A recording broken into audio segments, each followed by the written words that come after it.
je vais aborder avec vous un des points les plus importants lorsque l'on écrit au niveau du style littéraire. C'est un concept qui nous vient de l'américain pour le nom, mais qui est tout aussi pertinent quelle que soit la langue. C'est le show, don't tell, qui se traduirait, mais ça fait moche quand on le traduit, donc en général on ne le traduit pas, par il faut montrer au lieu de raconter, ou alors il faut montrer au lieu de décrire. C'est un concept qui est souvent abscon pour les jeunes écrivains, mais qui est ô combien important.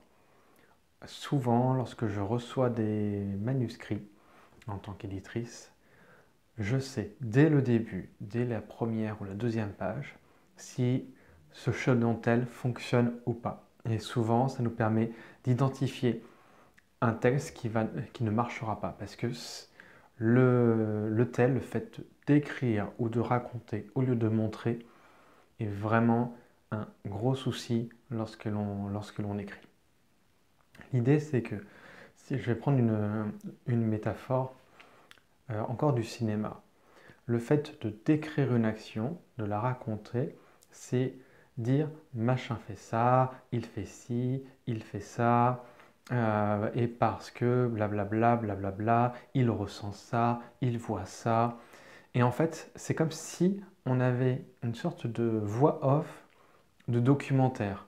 Ou je ne sais pas si vous avez déjà regardé ces films doublés en polonais ou dans des langues slaves, et vous avez simplement un surdoublage avec l'action qui se passe, et puis c'est pas comme chez nous, on a des sous-titres ou on a un nouveau doubleur, non, il y a une voix au-dessus du film ou de la série, et qui prend une seule voix, qui fait toutes les voix des personnages, dans ton monocorde, et qui explique ce qui se passe.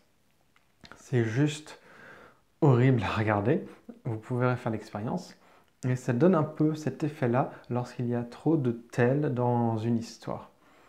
Ça fait une distance émotionnelle avec le texte.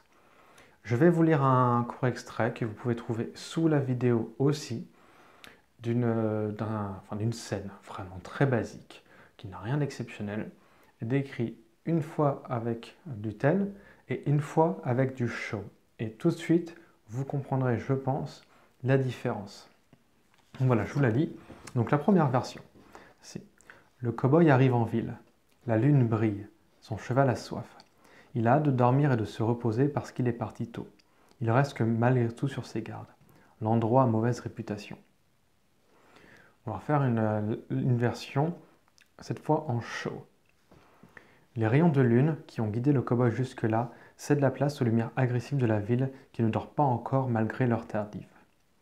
Il se dirige vers le saloon au son d'une musique discordante et d'éclats de voix qui n'augurent rien de bon. Il n'a cependant pas le choix.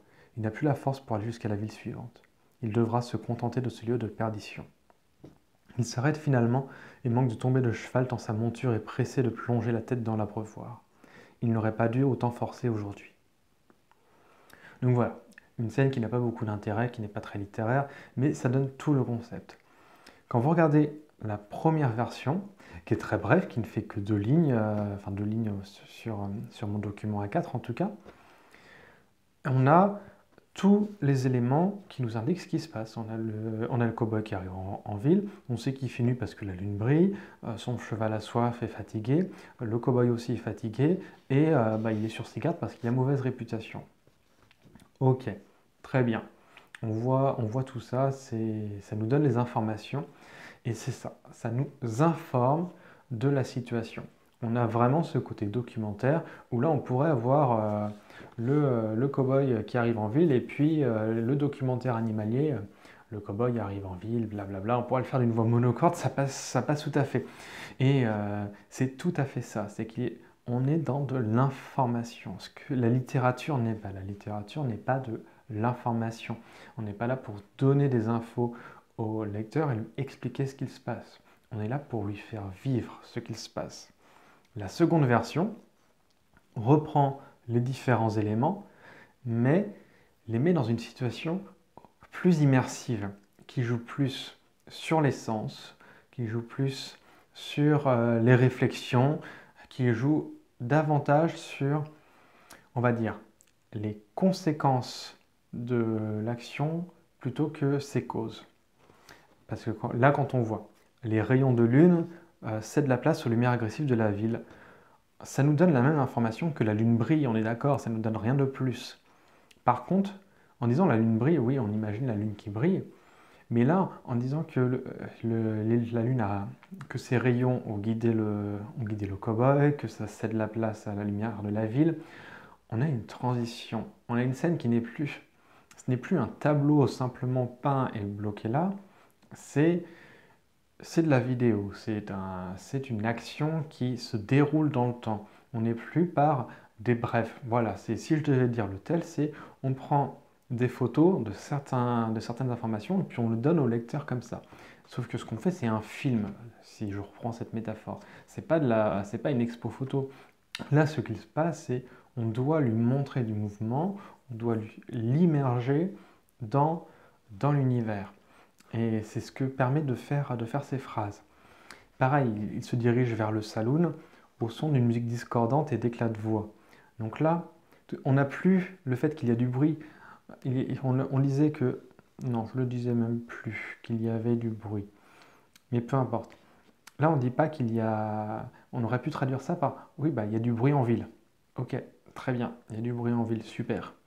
Là, on détaille le bruit. On sait déjà que c'est de la musique, que discordante, donc il est probablement tard le soir, ou alors c'est que c'est pas forcément un très bon pianiste. En tout cas, ça nous donne des informations, ça nous immerge dans un univers. Les éclats de voix aussi. On ne donne pas beaucoup d'informations non plus. J'en suis pas à faire de la description qui décrit les notes de la musique, ce que c'est, rentrer vraiment dans de la longue description qui peut être ennuyeuse. Non, là, on donne des éléments, des bribes d'informations, mais des informations qui permettent de faire un tout, de faire un univers qui est vivant et vibrant, et de donner une texture à notre univers, à ce qui se passe. Ce qui n'est pas le cas dans la première version. Dans la première version, il n'y a pas de texture. C'est brut, c'est un squelette. Et on ne peut pas considérer que c'est de la littérature, parce que oui, ça respecte, les phrases sont écrites en français, l'action est la même, le fond est la même, on peut avoir le même, oui, quand je dis le fond, on peut avoir le même conflit, les mêmes enjeux, mais la façon de les présenter n'est pas du tout, la même. Et quand on est en tel, je l'ai déjà dit, hein, mais je le répète parce que c'est d'une importance capitale. C'est vraiment, je pense, au niveau du style littéraire, ce qu'il faut comprendre absolument pour pouvoir écrire une histoire. Parce que tant qu'on ne comprend pas et qu'on ne maîtrise pas cet aspect, l'histoire ne sera pas aboutie. C'en est vraiment à ce niveau-là d'importance. C'est le show dont elle est au style littéraire, ce que le conflit est à l'intrigue. C'est-à-dire, c'est vital et j'insisterai lourdement dessus, c'est très très important. Le show demande plus d'efforts aussi. Parce que là, vous voyez, déjà, ça m'a pris 4 fois plus de place, à peu près, pour donner les mêmes informations. Ça m'a demandé plus d'énergie dans l'écriture, ça m'a demandé de me creuser plus l'esprit, de chercher plus des images, voilà, d'essayer vraiment de me mettre à la place du personnage. Donc c'est beaucoup plus difficile à écrire qu'avec simplement du tel. Quand on raconte ce qui se passe, c'est chiant, mais c'est très facile à faire. Il suffit de décrire les scènes une par une, et puis voilà, il se passe ça, il se passe ça, il se passe ça. Sauf que c'est pas ça. Ce qu'il faut faire dans une histoire, c'est faire vivre au lecteur ce que vos personnages vivent, au moins à un certain niveau. Et ça ne fonctionne pas si votre texte est trop froid. Il faut rentrer dans les tripes de votre personnage, il faut ressentir. Nous sommes des êtres sensoriels. Tout ce que nous percevons du monde, c'est à travers nos sens, à travers notre vue, notre ouïe, notre toucher. Je ne vais pas vous citer les 5 sens, vous comprenez l'idée. Et c'est des choses que vos personnages perçoivent aussi. Et plus on insiste sur des détails, plus ces détails auront de la saveur et changeront pour votre personnage. Un exemple typique, c'est de dire votre personnage a froid.